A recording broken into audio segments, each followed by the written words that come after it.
It's just Sunnah, 3 words that sound harmless. But these 3 words may be the very reason some hearts are distant from the mercy of Allah. Would you ever say it's just the way of the Prophet? Would you ever reduce the legacy of the greatest man to ever walk this earth to just... Imagine this. A man gave up his sleep for you. He bled for you. He was insulted, mocked, and rejected by his own people for you. He prayed with swollen feet night after night, crying to Allah for you. And all he asked was that we follow his way. Not because he needed it, but because we needed it. Because the Sunnah is not just tradition. It is the most perfect example for mankind. And yet so easily we say, it's just Sunnah. When the Prophet, peace and blessings be upon him, was offered to have the mountains turned to gold, he refused. He chose hunger over luxury. He tied stones to his stomach just to survive the days of starvation. Not because he had no power, but because he was building a path for you. He was showing you how to live, how to be grateful, how to trust Allah. The Sahabah never said it's just Sunnah. They would race to imitate even the smallest acts of the Prophet, how he walked, how he smiled, how he sat, even how he combed his hair and drank water. Because they knew the Sunnah wasn't just habit. It was the reflection of a heart connected to the divine. The Prophet, peace be upon him, said, "Whoever revives one of my sunnahs and people act upon it will have a reward equivalent to the reward of those who acted upon it, without that detracting from their rewards in the slightest." Ibn Majah. Why would we throw away a path to reward, a bridge to Jannah, just because we don't have to? I want you to pause for a moment. Imagine you're in your grave, alone, no phone, no followers, no likes, no one to defend you, just your deeds. And suddenly you hear your name being mentioned. The Prophet, peace be upon him, saying, "That was from my Ummah. That was someone who followed my way." Wouldn't you give anything to hear that?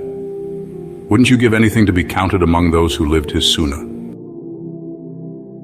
Because on the day of judgment, the Prophet's soul will be at the fountain of Al-Kawthar, and people from his Ummah will try to come forward. And what will happen? Go away, you do not know what they did after you. Sahih Bukhari. Don't be among those who abandoned the way of the Prophet and belittled his example. Don't live in this dunya chasing your desires, dismissing the guidance that came with sacrifice, tears, and revelation. Allah says, "Indeed, in the Messenger of Allah you have the best example for whoever hopes in Allah and the last day and remembers Allah often." This isn't just a statement, it's a command. If you claim to love Allah, if you truly hope for Jannah, if you want to live a life that matters, then the Sunnah is your map. And Allah says in another verse, "Say, O Muhammad, if you truly love Allah, then follow me.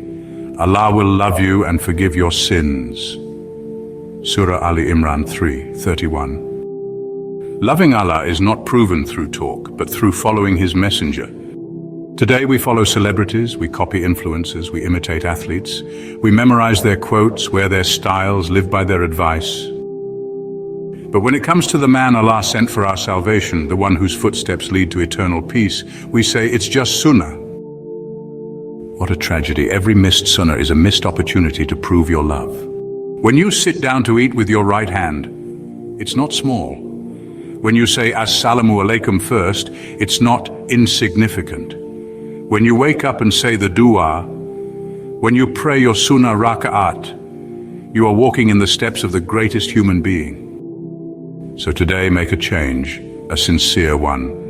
Start with one Sunnah, but hold it like a treasure. Smile, not just for people, but because your Prophet smiled. Forgive, not because it's easy, but because the Prophet forgave even the ones who tried to kill him. Speak gently. Sleep on your right side, recite the dua, pray the Sunnah prayers, treat your family with love and respect. Don't just admire him, follow him. Don't just say, "I love the Prophet," prove it in how you live. And remember, the Sunnah is not small, the Sunnah is not extra, the Sunnah is not optional in love. The Sunnah is the evidence of your heart's connection to the Messenger of Allah, peace and blessings be upon him.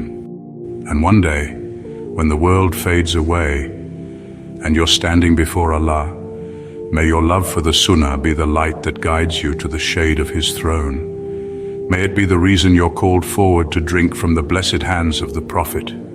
Peace and blessings be upon him.